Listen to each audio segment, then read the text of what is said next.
Thank you very much for that very flattering introduction. At an event like this, when people are out in the beautiful courtyard with drinks and food, I'm reminded of the time that I was at another event scheduled to speak, and the person who was going to introduce me came over to me and said, Mr. Lewin, would you like to speak now, or shall we let the people keep enjoying themselves? So I am taking the liberty of speaking for a little while because really the subject of Hiddur Mitzvah is perfectly appropriate for this location as well. This beautiful shul, which frankly I come to every morning when we are here in Yerushalayim. And the view that one has from here and the streets really of Yemin Moshe are really a Hiddur in terms of coming to Yerushalayim and being here either as an Ole Regel or as a Toshav here in Israel. It's just a beautiful location and perfectly appropriate.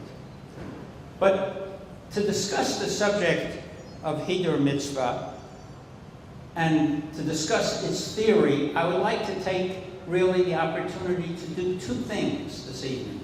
To discuss with you the theory of Hiddur Mitzvah, and maybe then to make a practical suggestion. The notion of Hiddur Mitzvah, I think many people know, is described in the Gemara that the pasuk in Shirat Hayam, Az Yashir, that Moshe sings, Zeh Keli Anvehu. The Gemara says in Shabbat that Hitna'el fanav b'mitzvot. You should enjoy the mitzvot. How? Aseh lefanav sukkah na'ah, v'lulav na'eh, v'shofar na'eh, tzitzit na'ah, sefer Torah na'ah, uchtov bo l'shmo b'dio na'eh v'kulmus na'eh. You should enjoy the mitzvah by having a beautiful lulav, a beautiful shofar, and we know at this time of the year, a beautiful etrog. It's pre-Eitz Hadar. But that really gets us to look at the word Hadar. What is a Hiddur? What is Hadar? Now that word appears in other places in the Torah. In Parshat Kedoshim, in Vayikra, we read, V'hadarta pnei zaken. The English translations are really not adequate with regard to that little verse. Some say it means give respect to the old. Or the Art Scroll Chumash says, you shall honor the presence of a sage. And at the same time, we see in Kedoshim, it says, Lo tehedar pnei gadol. Do not show respect to the great. Do not honor the great.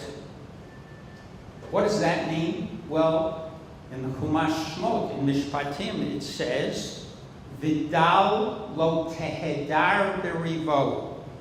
Do not favor the poor in judgment. That's an instruction to judges. Do not glorify a destitute person in his grievance.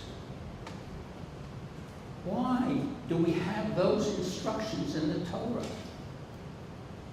That you should respect the face, v'hadarta pnei zaken, when the very beginning of that pasuk says, Lifnei seva takum. It tells you how you should act.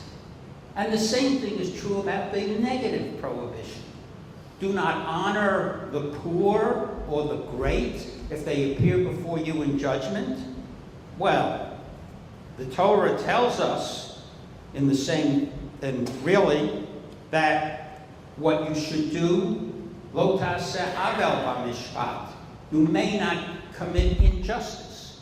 So what is the relationship between the instruction with regard to justice or with regard to the old, and the word hadarta, and the word of that you should not lo tehedar dal berivo.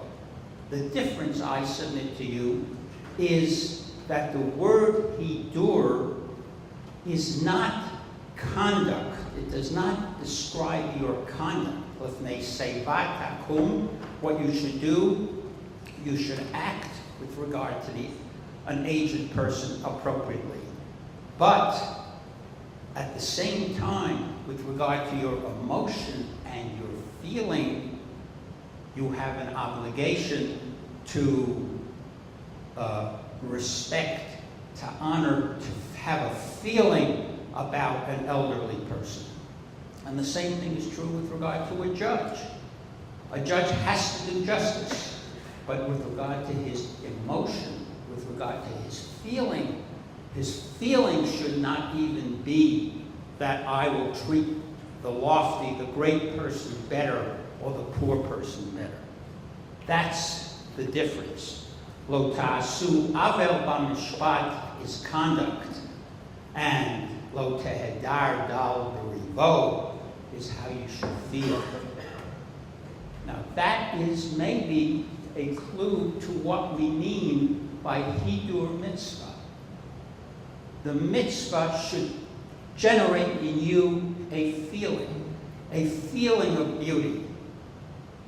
The English statement, of course, is beauty is in the eye of the beholder. Everyone has a subjective view with regard to what is and what is not beautiful. And the obligation of Hiddur mitzvah is to take the mitzvah and make it your own emotionally with a beauty that you feel with regard to the mitzvah. Now, as a matter of fact, there's a clue to this in the portion of the Torah that we will be reading on Thursday, on Simchat Torah, because there it says, on the blessing to Joseph, B'chor shoro hadar lo, the firstborn of the ox, which is a very difficult phrase to understand, is beautiful to him. The word lo is there in that verse, and that indicates the personal feeling. So the concept of having something of beauty that you view as beautiful is part of Hiddur mitzvah. And the interesting thing is that, for example, with an etrog, where people look to its beauty, there is a well-known tshuva, the Chatam Sofer, that says that the beauty of an etrog may even grow out of its use. If you have an etrog that has been given to many people, and there are fingerprints all over it, so you look at it and you think it's not so beautiful. It's been worn, it's been used, it has fingerprints.